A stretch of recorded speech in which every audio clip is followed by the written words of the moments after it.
Assalamualaikum warahmatullahi wabarakatuh. Selamat datang di channel Rama Buana. Apa kabar kalian semua? Semoga baik-baik selalu ya. Oke, baiklah, di konten ini saya akan menerangkan tentang wanita dinikahi karena 4 perkara. Nah, ini buat kalian mungkin yang mau menikah, udah punya calon pasangan, tinggal siap-siap nikah.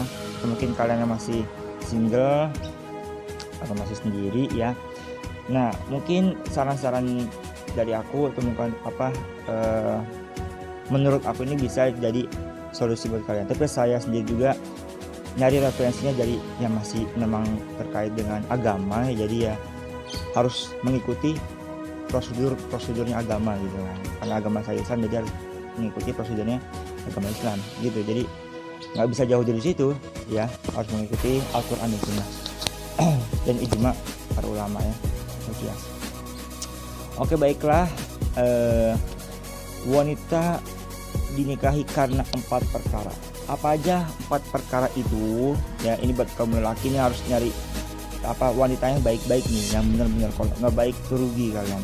Oke, 4 perkara itu yang pertama adalah dari hartanya. Yang pertama adalah hartanya. Kenapa harta? Ya memang udah prosedurnya udah harta ya, tapi saya jelaskan. Yang pertama adalah harta. Kalau hartanya bagus ya kan, warisannya, dia wanita itu orang yang mampu atau lebih dari mampu, nah itu bagus hartanya ya, itu harus dinikahi ya, itu harus dinikahi. Itu yang harta ya. Kalau hartanya bagus, hartanya baik, hartanya lancar itu kan, harta ya seperti kayak uang atau segala macem, itu harta ya namanya. Kalau bagus harus dinikahi. Lalu setelah harta apa? Setelah harta yaitu keturunannya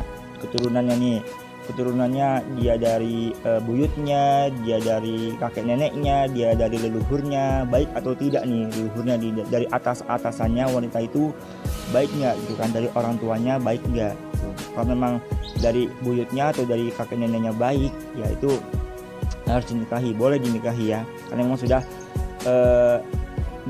memenuhi syarat yang ini, yang keturunannya ya. Ya karena memang anak itu atau cucu atau cicitnya itu berpengaruh ya berpengaruh dari atasannya, berpengaruh dari leluhurnya, dari atasan pokoknya lah ya. Itu yang keturunan ya. Yang kedua. Lalu yang ketiga yaitu kecantikannya.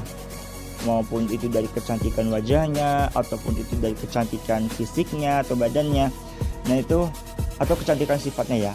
Nah itu memang sebenarnya itu yang membuat kaum lelaki tertarik oleh perempuan itu karena itu ya, karena cantik wajahnya. Biasanya cantik wajahnya ya, wajahnya menarik ya kan, cantik menarik. Kalau ada yang cantik tidak menarik ya tidak menarik, tapi kalau ada dia biasa aja tapi menarik, nah itu intinya dia ya. Tapi kalau menarik juga itu sebenarnya cantik ya, itu sebenarnya makna dari cantik itu, menariknya itu ya, cantik ya, cantik dari wajahnya ataupun dari fisiknya ataupun dari sifatnya ya, tidak wajah doang.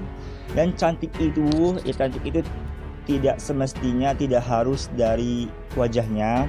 Cantik itu tidak semestinya dari fisiknya. Cantik itu tidak pokoknya halwa tadi ya, wajah atau fisiknya. Tapi cantik yang sesungguhnya itu adalah dia yang memang bersabar, orang yang sabar, terus juga suka bersyukur dengan apa yang ada dan apa yang dirasakan dan apa yang dia alami. Terus juga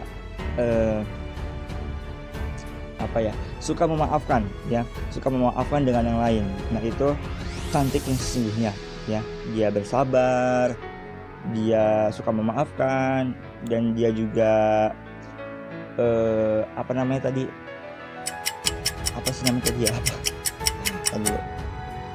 dan bersyukur ya. 3 tadi tuh, ingat ya, sabar, suka bersyukur, dan suka memaafkan.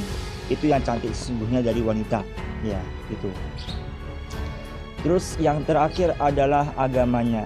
Nah, agamanya paling penting, dikarenakan saya umat Islam, saya yang beragama Islam, Muslim, jadi yang dipentingkan adalah agamanya. Kenapa ya? Karena kalau dari keempat tadi, misal dari hartanya atau dari keturunannya atau mungkin dari kecantikannya itu kurang, nggak tahu itu kurang baik atau kurang bagus atau kurang apanya lah. Intinya kalian harus mencari minimal itu yang agamanya, mencari yang baik agamanya, yang bagus agamanya. Kenapa? Kalau kalian bisa mencari wanita yang minimal ya, yang agamanya bagus, yang agamanya baik, yang paham akan agama, insya Allah semuanya bagus ya. Insya Allah bisa menutupi dari kesalahannya, dari mungkin keturunannya atau segala macam. Intinya agamanya baik ya, karena memang itu paling penting dari keempat tadi ya. Keempatnya sebenarnya penting, cuman yang paling penting itu adalah agamanya ya. Agamanya paling penting gitu gengs ya. Itu aja ya. Terus juga untuk para lelaki, jangan asal mencari perempuan, jangan asal mencari wanita. Kalau memang kalian mau mencari wanita itu memang harus jangan main-main lah ya. Jadi harus memang susah sih sebenarnya, susah. Jadi gimana ya,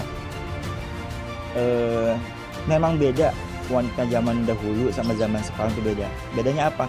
Beda dari sifatnya, karena memang keadaannya juga udah beda, terus juga tempatnya udah beda, pokoknya suasananya udah beda. Kalau dulu kan memang zaman dahulu, jadi wajar saja kalau wanita zaman dahulu itu lebih banyak yang maaf ya kalau tersinggung, seperti yang kalau dulu itu kan sopan-sopan, masih banyak lemah lembut kan, kalem-kalemnya. Kalau sekarang maaf, yang udah kalem, yang udah lemah lembut itu udah jarang sebenarnya gitu. Ada, tapi saya melihatnya itu jarang. Kebanyakan yang pergaulannya itu kurang baik, pergaulan itu kurang bagus, dia punya sifatnya seperti laki-laki, tomboy gitu kan ya.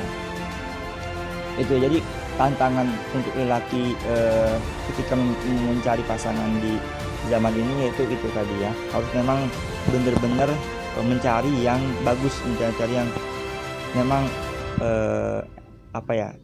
bukan cocok ya. Kalau kita mencari yang cocok, kalau memang kita cari yang diinginkan kita dan tipe-tipe kita, itu malah ngikutin nafsu. Tapi menurut saya begini loh, kalau kalian nih ya dari kaum lelaki atau wanita mencari pasangan yang sesuai dengan tipe-tipe kalian, nah apa yang kalian inginkan, kalau kayak gitu malah ya sebenarnya jangan deh. Soalnya saya kalau dijelasin bingung juga, tapi saya lebih memilih saya punya tipe-tipe tentang wanita yang saya sukai ya. Tetapi wanita yang saya sukai itu tidak memenuhi dari tipe-tipe yang saya punya. Maksudnya dia lebih baik gitu kan, dia lebih ya kalau tipe-tipe kan seperti kita yang udah biasa, kita maunya begini, kita udah biasa begini. Tapi kalau wanita yang kita sukai, meskipun tipe-tipenya nggak sesuai dengan apa yang kita mau, tidak semuanya tercapai, tidak semua terpenuhi, nah itu justru malah lebih enak ya menurut saya sendiri ya. Jadi kayak jangan masalah cocok atau enggaknya deh, yang penting lebih baiknya itu loh, terbaiknya dia, lebih baiknya dia ya. Jadi jangan terlalu mengikuti nafsu. Sebenarnya kalau inginkan cocok itu, inginkan lebih ke tipe-tipe itu mah kayak memang kemauan kita sendiri ya, tapi sebenarnya Allah itu bisa memberikan yang lebih baik dari itu ya, lebih baik. Kalau dia tidak memenuhi dari tipe-tipe kita, tapi kita suka sama dia ya, nah itu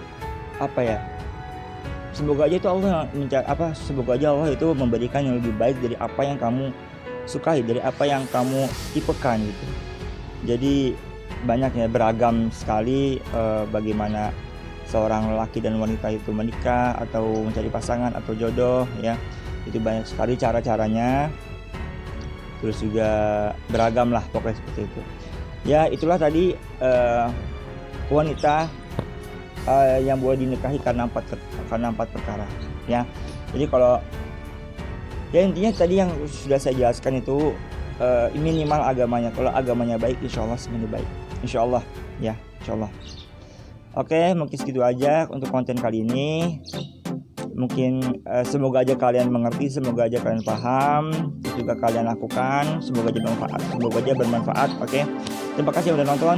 Like kalau suka dan begini, dan dislike saja kalau kalian tidak suka, dan kita akan bertemu lagi di konten next time. Yuk, wassalamualaikum warahmatullahi wabarakatuh. Cari pasangan masih lama. Biarin aja deh.